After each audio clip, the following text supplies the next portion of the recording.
1947 में देश को आजादी तो मिल गई थी, मगर उस बिखरी हुई आजादी को समेटकर एकजुट भारत बनाना बाकी था और इसके पीछे सरदार पटेल साहब का योगदान नहीं भुलाया जा सकता।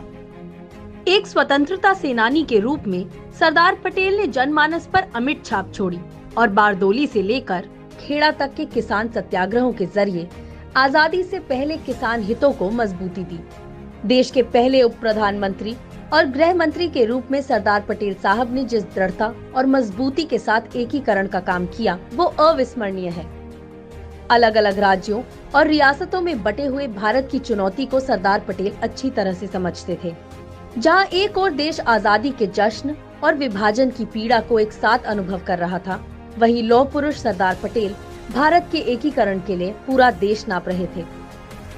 उन्होंने अपनी बुद्धि, कौशल और प्रशासनिक क्षमता से एक एक करके सभी रियासतों का भारत में सफलतापूर्वक विलय करवाया। जूनागढ़, हैदराबाद और जम्मू कश्मीर के मामलों में उनकी रणनीति का ही कमाल था कि भारत अपने वर्तमान स्वरूप में आ पाया।